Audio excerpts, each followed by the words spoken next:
expertos en estos temas también relacionados al crimen organizado. Le agradezco al flamante Premio Nacional de Periodismo, el maestro Pepe Reveles, más de 50 años, más de medio siglo en el periodismo, autor de libros como este que ve en pantalla, Necropolítica y Narcogobierno, y también un libro de referencia en el caso Cassés Vallarta, el affair Cassés, del maestro Pepe Reveles. Te saludo con mucho gusto, Pepe, buenos días. Muy buen día, Vicente, y saludos. Espero que ya esté por ahí Paco y el licenciado César Gutiérrez Priego. Aquí nos miramos en unos segundos. Claro que sí. Déjame saludar al abogado César Gutiérrez Priego, abogado especialista en Derecho Penal, Derecho Militar y Seguridad Nacional, ex candidato a ministro de la Suprema Corte de Justicia de la Nación y ex candidato a fiscal general de la República. Gran amigo de este espacio libre como el viento. ¿Cómo estás, César? Buenos días. Buenos días, Vicente, un placer saludarte. Saludos a Pepe y también ahí a Paco, que por ahí anda. Y como siempre, un placer estar aquí con ustedes. Bien lo decían, ya está Paco Cruz, el maestro Paco Cruz, más de 47 años en el periodismo, autor de una larga lista de libros como Las Damas del Poder y García Luna, El Señor de la Muerte, y libros de referencia como Tierra Narca y La Guerra que nos ocultan. Mi querido Paco, gracias por regresar a la mesa. A Vicente, buenos días. Pepe, César, buenos días. Aquí estamos de regreso, Vicente.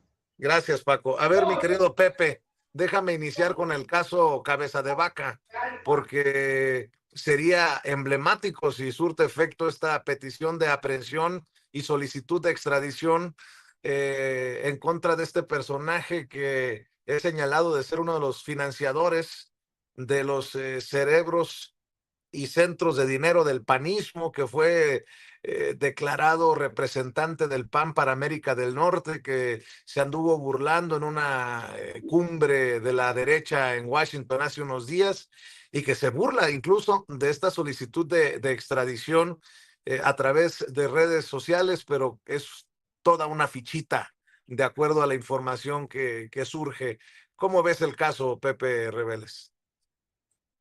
Pues ya son años que ha sido señalado Cabeza de Vaca como este operador que mencionas, ¿no? De las derechas, de la derecha panista, y que incluso ha ganado fama a nivel internacional por esta razón. Creo que va a fructificar ese pedido de extradición porque hay razones más que suficientes y motivos para traerlo al país y enjuiciarlo por múltiples acusaciones que ha recibido de todos los sectores, pero particularmente por pues abusar del cargo público y de los dineros públicos.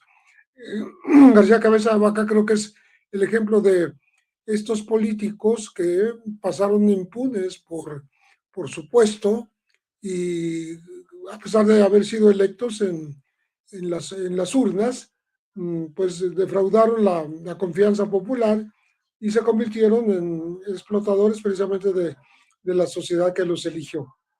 Creo que García Cabeza de Vaca puede servir como ejemplo de lo que no debe permitirse que siga ocurriendo en México, en la llegada de estos personajes a los que se les permite todo tipo de abusos, sin ninguna excepción, y que al mismo tiempo gozan de impunidad durante años y años y logran refugiarse en el extranjero, pero que llega un momento en que es necesario luchar por traerlo nuevamente a México y poderlo juzgar aquí, repito, por todo tipo de crímenes que tienen que ver con desfalco, desvío de dineros,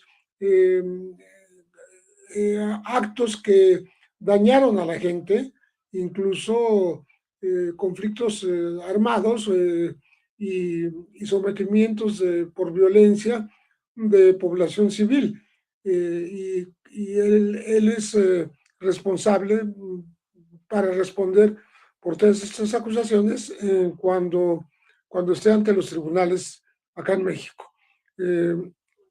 Espero que sirva de ejemplo para que no continúe operando este tipo de personajes en nuestro país y sobre todo que no permanezcan impunes por tantos años como ha permanecido García Cabeza de Vaca.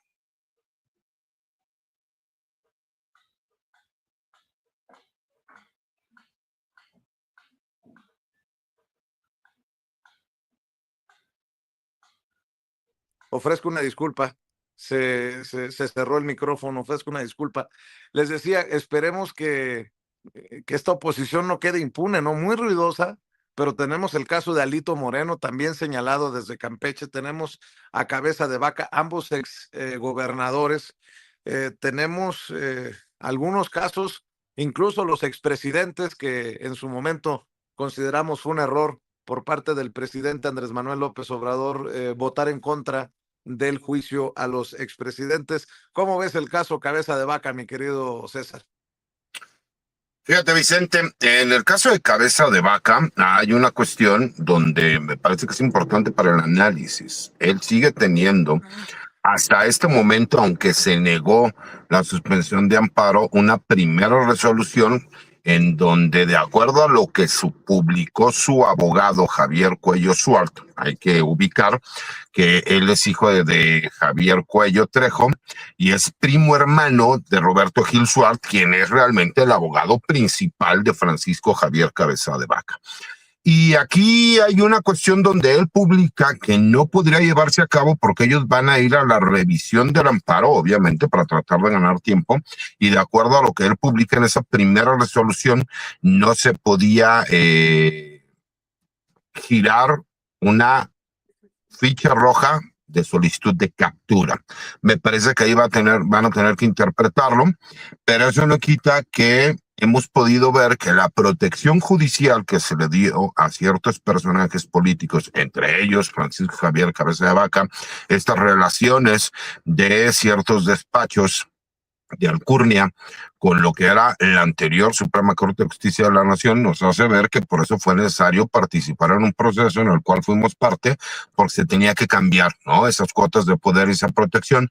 Hay que recordar que incluso él ya existía una orden de aprehensión desde que él era gobernador y que derivado del fuero constitucional que le otorga la Constitución del Estado de Tamaulipas, fue que no se pudo llevar a cabo la ejecución de esa orden de aprehensión que se solicitó en su momento y que posteriormente él huyó del país y se trajo de la acción de la justicia. Me parece que en esa situación que tenemos muchos mexicanos, o que tienen muchos mexicanos que viven en la frontera norte de nuestro país, sur con Estados Unidos, el tener una doble nacionalidad muchas veces les ha servido para quedar o buscar tratar impunes. Hay que recordar el caso de César Duarte, quien incluso tenía un manto protector por parte de la gobernadora de Chihuahua y de la Fiscalía del mismo estado, y que derivado de una orden de aprehensión que la Fiscalía General de la República ejecutó de forma correcta en el estado de Chihuahua, fue que él puede estar realmente rindiendo cuentas ante la autoridad. Entonces, cuando tú ves este tipo de asuntos, cuando ves el que no se puede desaforar a Alito Moreno porque te hace creer que no solo es la protección judicial, porque recordemos que él, derivado de también juicios de amparo que se le concedieron estas pensiones provisionales, no fue desaforado en su momento, pues obviamente ellos juegan a la prescripción, lo que hablábamos en hace algunos años de cómo la ley estaba creada para que tú pudieras ser impune respecto a la corrupción y que por eso Andrés Manuel López Obrador puso mucho hincapié en eso, ¿no? Entonces, cuando vemos a todos estos personajes, cuando vemos a un personaje como Ricardo Salinas Pliego, que dentro de su mismo juego jurídico, él tuvo que pagar porque ya no existían instancias legales, cuando vemos a personajes como Germán Martínez que mienten haciendo señalamientos de que supuestamente presentaron denuncias ante la Corte Interamericana cuando lo que realmente presentaron fue un amicus curiae, ¿no? Que es simple y sencillamente esas observaciones que tú haces y que realmente no tienen ningún peso, pues te das cuenta que no solo han perdido la batalla jurídica, sino también la narrativa y tratan de buscar a un grupo en específico. Y me quedé escuchando lo que decía Nacho Rodríguez, el chapucero, y tiene razón, hay como una lucha, ¿no?, interna al interior de Morena, que se confunde. Morena no es el gobierno, personas que pertenecen al partido Morena, muchos de ellos terminaron en el gobierno, y que parece que eso le ha terminado dando credibilidad a una narrativa que con el libro de Julio Scherer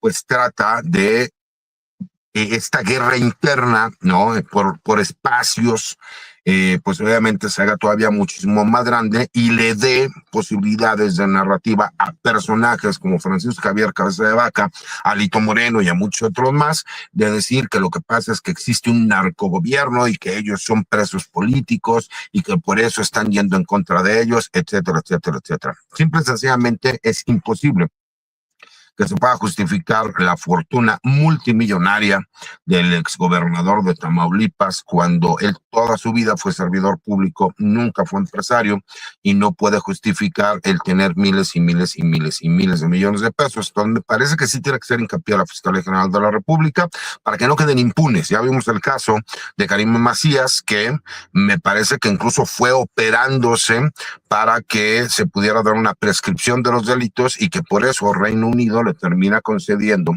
la solicitud de asilo, porque dicen, bueno, pues es que de acuerdo a tus mismas leyes ese delito ya prescribió, cuando no saben cómo opera, ¿no?, la prescripción, porque sí existe una orden de aprehensión vigente. Entonces me parece que todo eso ha sido por parte de estos grupos de poder que estaban conectados en su momento con el Poder Judicial, y que la intención tanto de la reforma como de los cambios estructurales que se están haciendo, pues es que se acabe con la impunidad que ha existido con todos estos políticos, con todos estos empresarios y con toda la gente que queda completamente impune en todos estos actos de corrupción que se llevaron a cabo durante toda la historia de nuestro país. Así es, de hecho hablábamos desde temprano del caso Cabeza de Vaca, mi querido Paco. Entrevistaba también a Marta Olivia López Medellín sobre lo importante que sería el golpe, ¿no?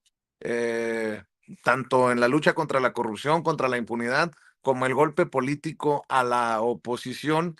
Y bueno, ya mencionaba César también el caso de Karime Macías, creo que es el nombre de la ex esposa del exgobernador priista de Veracruz. Vamos a ver cómo le va en su primer encargo. Ahora sí que será su primer encargo como embajador de Reino Unido, Alejandro Gertz Manero. Me lleva, ya entendió el que entendió. Y bueno, este extrañamiento que dice la presidenta se envía a Reino Unido por el caso del asilo a la ex primera dama de Veracruz, mi querido Paco. Vicente, pues yo te voy a decir a ti, a Pepe y a César, merezco la abundancia, merezco la abundancia, merezco la abundancia y merezco la abundancia. Mira, hay que ver el caso. César conoce mucho más de cuestiones legales que nosotros, pero verdaderamente es un caso patético. Hay que ver cómo lo presentó la Fiscalía y luego cómo lo presentó la Secretaría de Relaciones Exteriores. Oye, Paco, hay que conocer. Sí. Paco, perdón. Lo que me preocupa es que ahora desde el lado de Relaciones Exteriores esté el que todo parece indicar que hizo mal la chamba, el fiscal general de la República o la gente a su cargo, porque de acuerdo a lo que entiendo fue por una situación ahí de la fiscalía que le permiten que llegue al asilo en Reino Unido. Nada más lo dejo ahí sobre la mesa, Paco. No, por eso ahora hay que ver qué va a hacer la nueva fiscal, hay que ver cómo van a presentar el reclamo. Sí, está ahí, está en juego todavía, pero bueno, finalmente perdieron el primero y hay que acreditárselo bien a Alejandro Gertz Manero, que aquí siempre lo dijimos, caminaba siempre en sentido contrario y siempre estuvo más en contacto con las élites del PRI del PAN. Así que hay que esperar ese, Vicente, pero es un caso lamentable porque tanto el gobernador Javier Duarte de Ochoa, bueno, el exgobernador ahora de Veracruz, como su esposa Karime Macías,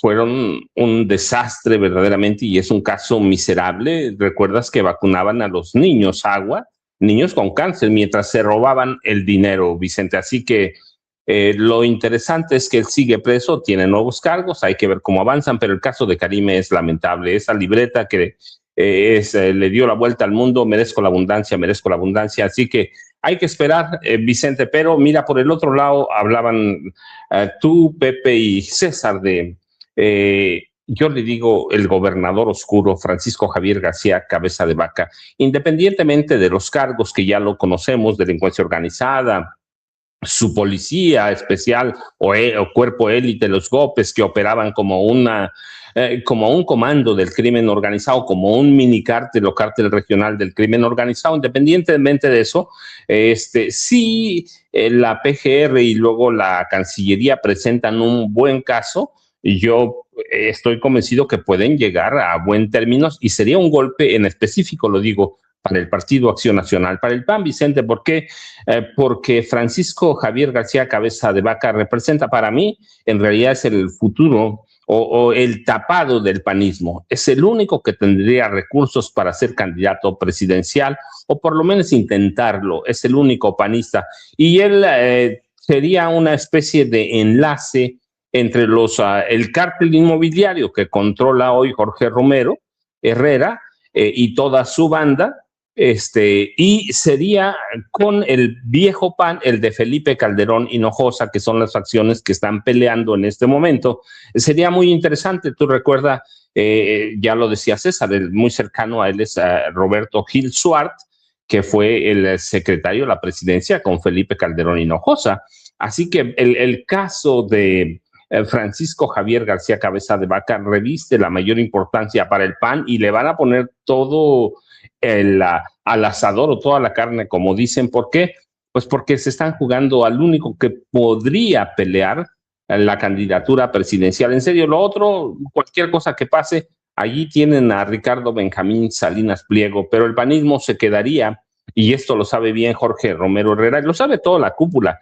Si el PAN lleva como candidato a Salinas Pliego, el que va a perder es el PAN, que es el caso. No han visto, o lo han visto bastante bien, el ejemplo del PRI. Vicente ya lo ha dicho Alito, por más pillo que sea, lo ha dicho un par de veces, perdimos porque no llevamos candidato presidencial. Y sí es cierto, muchos, los poquitos votos o muchos que tengan, pues no son para ellos, y pierden. ¿Por qué? Pues porque no presentan una opción. Lo mismo sería para el PAN, estaría quedando a nivel de sanguijuela, parásito, como quieran llamarle, un partido satélite, si llevaran a Ricardo Benjamín Salinas Pliego, y a él le darían posibilidades eventualmente de formar un partido que no pegue en 2030, pero en 2036 no con Ricardo Salinas Pliego, porque además ya es un hombre de más de 70 años, hay que decirlo, pero algún otro de la extrema derecha empezarían a formar su partido para el 2030. Yo insisto que no tienen opción, pero para 2036 puede ser, Vicente. Así que esa es la desgracia o el factor Francisco Javier García Cabeza de Vaca para el PAN, y para el PAN nuevo, el cártel inmobiliario, y para el PAN viejo, Vicente. Otra vez, Pepe Rebeles, tendrá que ser en Estados Unidos, y tenemos que estar al pendiente que se empiece a deshojar la margarita, se empiecen a conocer detalles de casos como la matanza de Allende y el campo de exterminio en la prisión de Piedras Negras, por el caso de los Zetas en Estados Unidos. Será el juicio tal vez contra el Z40 o el Z42 que nos dé claridad de cuál fue el manto protector, y ahí sí que se pongan a temblar los Moreira, como decía también temprano Paco, pero será pues en un juicio en Estados Unidos, todo parece indicar, Pepe Rebeles. Sí, los hermanos Morales, Treviño Morales, son ya rehenes de Estados Unidos. Digo rehenes porque se les entregaron sin necesidad de aplicarles una ley de extradición, o sin que el gobierno mexicano lo hiciera.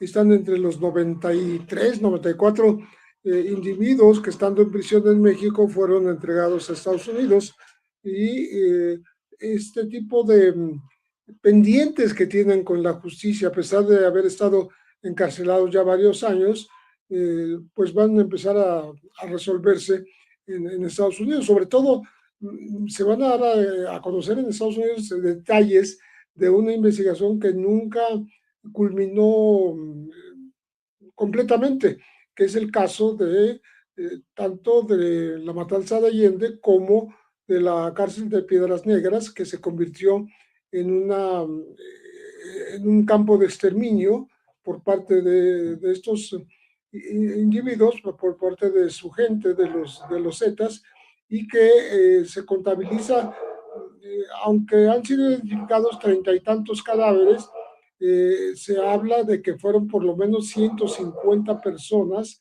entre hombres, mujeres, ancianos e incluso niños, que habrían sido ejecutados y quemados dentro de esta prisión, con el permiso, con la connivencia, con la corrupción, acompañando por parte de las autoridades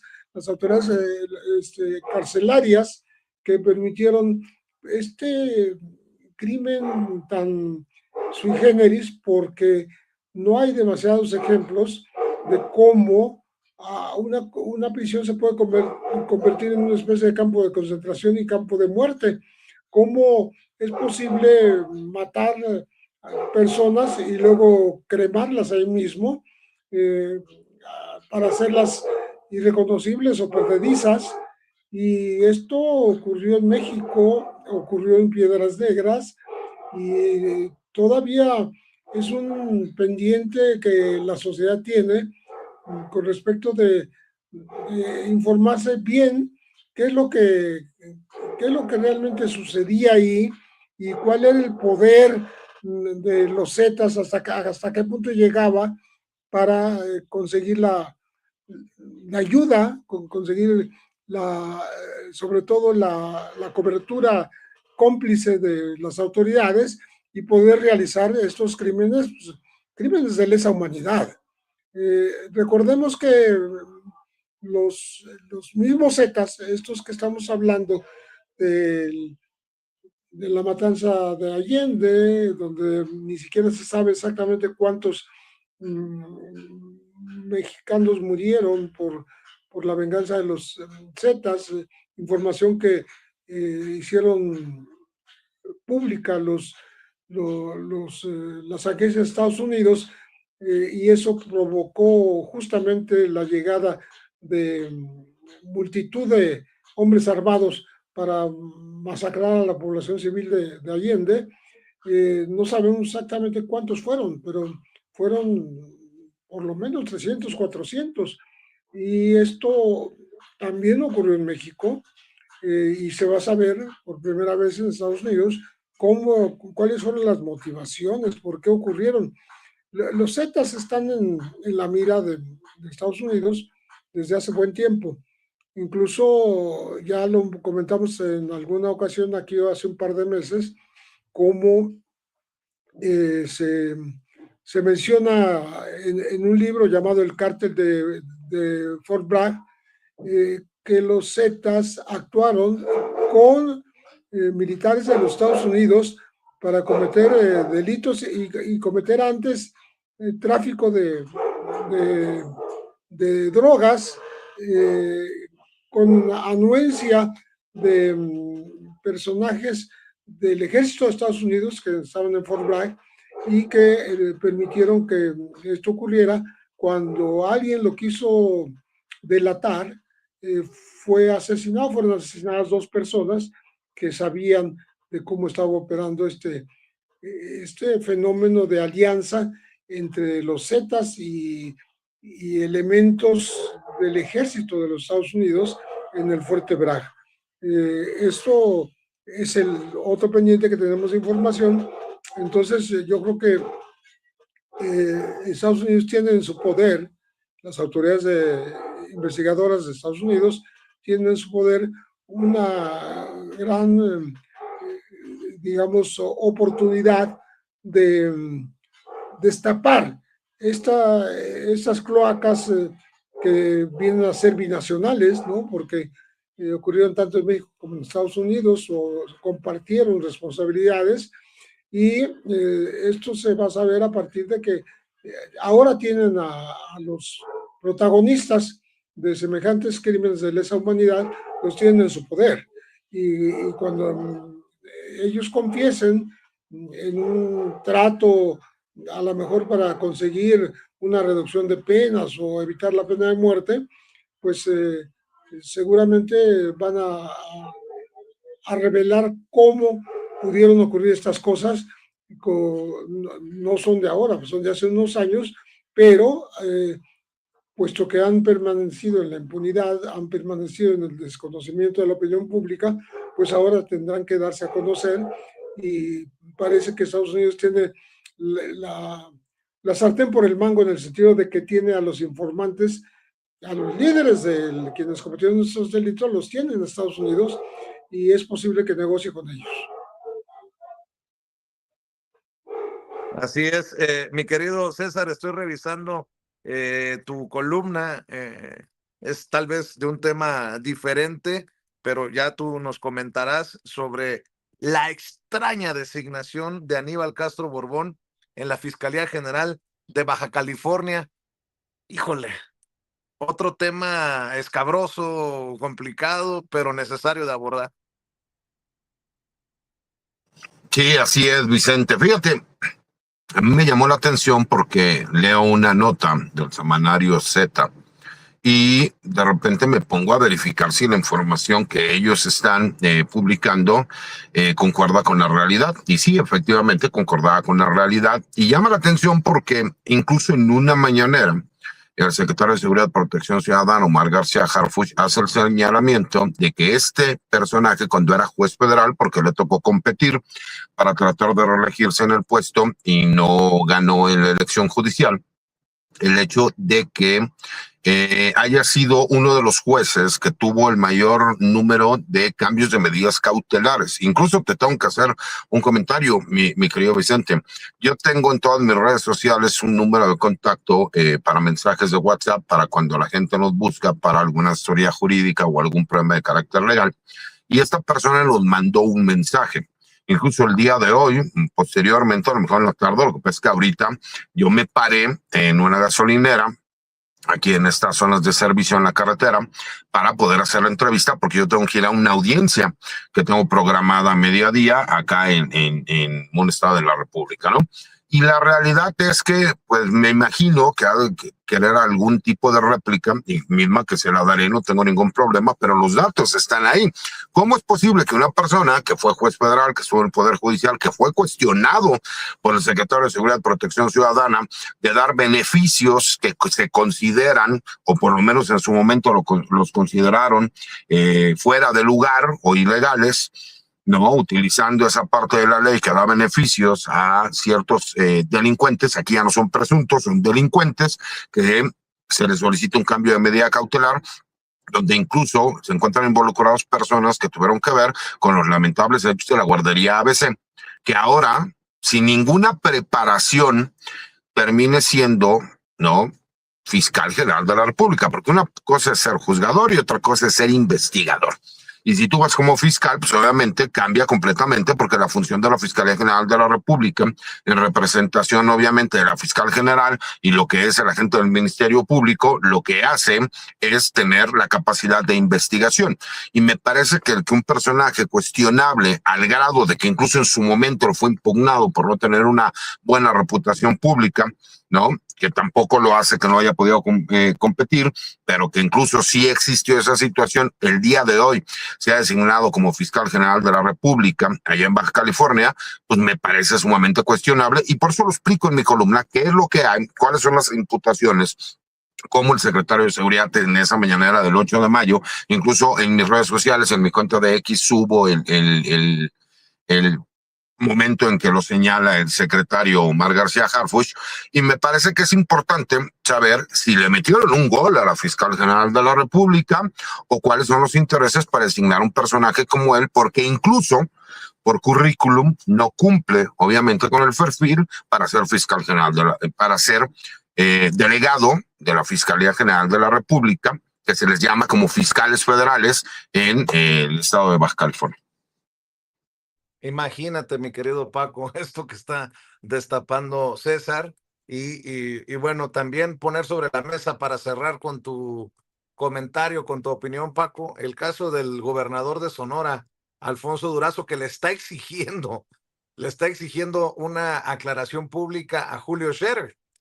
Si bien ayer en la entrevista que nos concede Jesús Ramírez Cuevas dice que presenten pruebas de lo que le enjaretan, lo que le señalan, ahora el gobernador de Sonora, Alfonso Durazo, dice que se ha comunicado directamente con Scherer y Scherer le ha dicho que pues van a ser fe de ratas. Bueno, como si fuera cualquier cosa, los señalamientos, está rechazando cualquier situación. El gobernador de Sonora, Alfonso Durazo, rechaza los señalamientos de Julio Scherer y exige una aclaración pública. El gobernador de Sonora, Alfonso Durazo, rechazó de manera categórica los señalamientos contenidos en el libro Ni Venganza ni Perdón, escrito por Julio Scherer Ibarra con coautoría de Jorge Fernández Menéndez, y exigió al exconsejero jurídico de la presidencia una aclaración pública inmediata. A través de sus redes sociales, el mandatario difundió una fotografía tomada el 13 de septiembre de 2021 durante su toma de protesta en la que aparece junto a Julio Scherer, acompañada de un posicionamiento en el que negó haber recibido financiamiento ilícito en campaña o en cualquier otro momento de su trayectoria política. Ni ese día, ni en ningún otro momento Julio Scherer me advirtió sobre la existencia o siquiera sobre el riesgo de algún esquema de financiamiento ilícito relacionado con Sonora. Ambos sabemos que jamás he recibido ni un solo peso de procedencia ilícita, dice el gobernador de Sonora, y bueno, se suma pues a las voces que pues abiertamente están descalificando las versiones que maneja en el libro Julio Scherer Ibarra, mi querido Paco. Fíjate, Vicente, nada más, bueno, ahorita regresamos, rapidísimo, medio minuto, es que lo de las masacres de Allende, ¿sí? 18 de marzo 2011, me acuerdo porque me tocó hacer una nota sobre eso, y el campo o centro de exterminio que había en el Centro de Readaptación Social Cerezo de Piedras Negras, Coahuila, entre finales de 2009 y septiembre de 2012, los Zetas controlaron esa prisión. Los Zetas allí asesinaron, desaparecieron, incineraron, torturaron a por lo menos 150 personas, como decía Pepe. Pero, bueno, ¿cuál es lo interesante de estos dos casos? Lo voy a decir rapidísimo, Vicente, que entre 2005 y 2017, los hermanos Humberto Moreira Valdés y Rubén Moreira Valdés, gobernador primero Humberto de 2005 a 2011 y Rubén Moreira del 1 de diciembre de 2011 a 30 de noviembre de 2017, controlaron Coahuila. Había evidencias sólidas de que tenían tratos con los Zetas los dos y que dejaron operar a los Zetas, y en ese contexto se dan estas matanzas y este control del penal de Piedras Negras. Así que Humberto Moreira Valdés y Rubén Moreira, que es el segundo de a bordo de Alejandro Moreno Cárdenas, tienen mucho que explicar. Nada de que fue un crimen federal, fue un crimen en su estado, o muchos crímenes en estos dos temas, muchos crímenes, y que ellos, los dos hermanos Moreira, deben aclarar, independientemente de las deudas que dejaron y de otros malos manejos que se dieron, la impunidad, verdaderamente estas dos, la masacre de Allende y el control del penal de San Luis Colorado, tiene que dar explicaciones y ellos van a salir ahí. Eso esperemos. Pero bueno, Vicente, por el otro lado, mira, ya lo hablamos en la cuestión con el libro. Bueno, no sé si es un libro verdaderamente, viniendo del consejero jurídico de la presidencia, debía tener, aquí lo hemos dicho, todos los elementos, todo. Si yo voy a acusar que alguien recibió dinero del narcotráfico, en este caso Alfonso Durazo, presento los documentos. Una fe de erratas no arregla nada. No arregla nada, porque en todo caso es una fe de ratas, ¿sí? No arregla nada. Lo que hicieron, este libro es un descuido, pero no es un descuido, es a propósito, ¿va?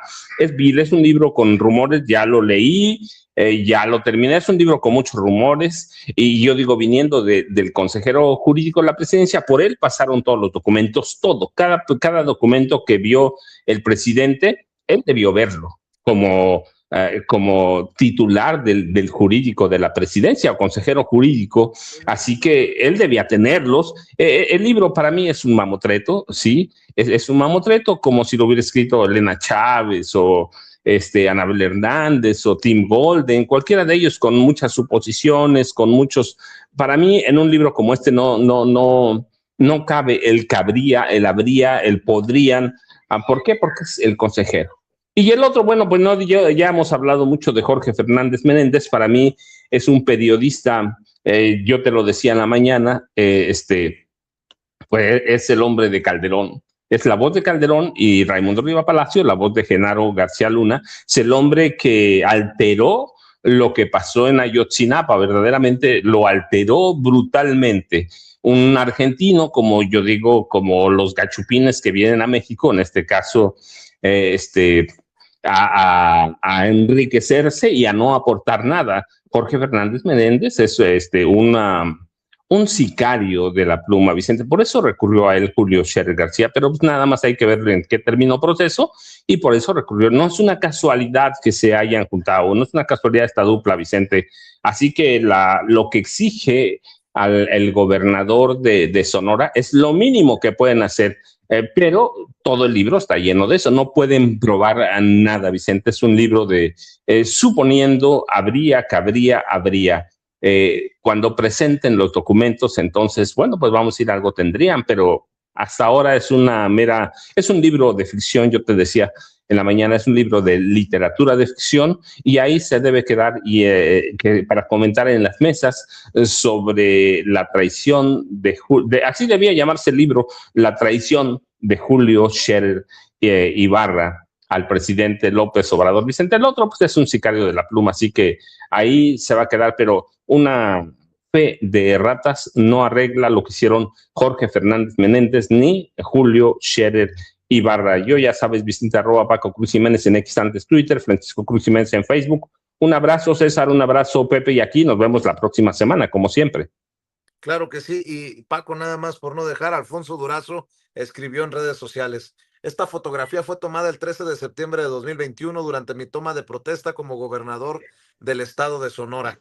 Ni ese día ni en ningún otro momento Julio Scherer me advirtió sobre la existencia o siquiera sobre el riesgo de algún esquema de financiamiento ilícito relacionado con Sonora.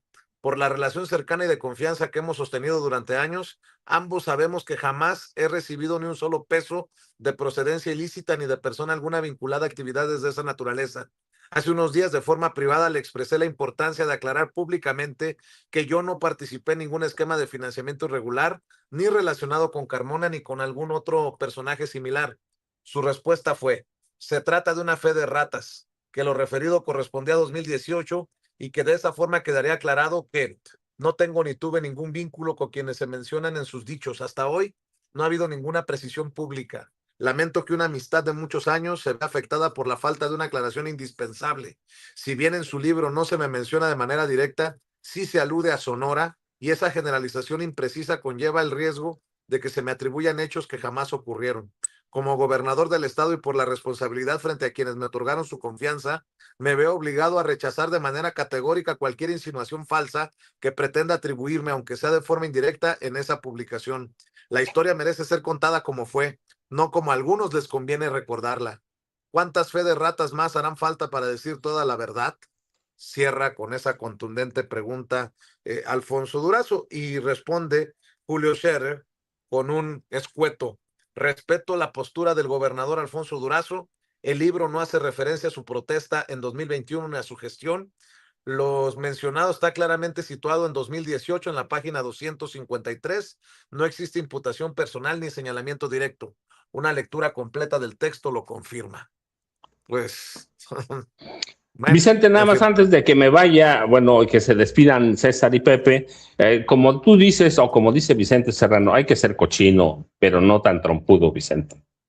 Pues sí, definitivamente, y como bien lo dijo el gobernador, echó también por el caño la amistad, dice el gobernador Alfonso Durazo, Julio Scherer con su libro, y por las imprecisiones y generalizaciones que pues se llevan entre las patas de los caballos a algunos algunos otros. Mi querido César, no sé si quieras cerrar con tus redes sociales, algún otro comentario antes Como siempre, de despedirte. agradecido, mi querido Vicente, por estar contigo, con Paco, con Pepe. No, pero me encantó porque el gobernador Durazo, que no tiene pelos en la lengua, salió y le exigió una disculpa pública, y en lo que sale la fe de erratas, que en este caso es fe de ratas, ¿no? Ya salió a decir que no tiene absolutamente nada que ver, nada más para que veas como alguien que sí tiene, ¿no?, la narrativa de su lado, pues obviamente en ese momento le dice, a ver, acláralo, ¿no? Y termina aclarándolo. Y respecto a lo que se dio en la masacre de Allende, me parece que son de esos hechos que no pueden dejar ni pueden quedar impunes. Hay que recordar que el Z40 decía que ni él ni su hermano eran, que los habían confundido y que los habían golpeado. Y hay que recordar que qué tan duro se llevan los hermanos Moreira, que mataron al hijo de Humberto cuando el hermano era el gobernador del estado, ¿no? Nada más para que veas ahí cómo las traiciones, incluso entre políticos y familiares, son complicadas. Te mando un abrazo, mi querido Vicente, le mando un abrazo a Paco y a Pepe y a todas las personas que nos ven y nos escuchan, y ya nos vamos porque tenemos que llegar a audiencia. @César Guti Pri, un abrazo, mi querido César, corre a la audiencia. Y mi querido Pepe Reveles, maestro, Premio Nacional de Periodismo, autor de libros como Necropolítica y Narcogobierno y el Affair Cassés. Yo también te agradezco, no sé si quieras cerrar con algún otro comentario. En este caso no hay redes sociales, el maestro Pepe Reveles alejado de las redes sociales. Y así como están los trancazos, Pepe, en los últimos días, te respeto, te admiro más y mantente así, alejado de la selva que es las redes sociales. Muchísimas gracias, Vicente. Saludos y nos veremos la próxima semana con Licenciada Gutiérrez Pliego y con Paco Cruz. Les mando un saludo también al auditorio. Gracias, Pepe, el maestro Pepe Reveles, el maestro Paco Cruz. Aquí nada más, mire, más de 100 años de experiencia en este quehacer periodístico, en este espacio libre como el viento. Pepe Reveles, Paco Cruz, muchas gracias. Y también voy a saludar al querido Toño Ruiz. Mi querido Toño, pues para Chicago.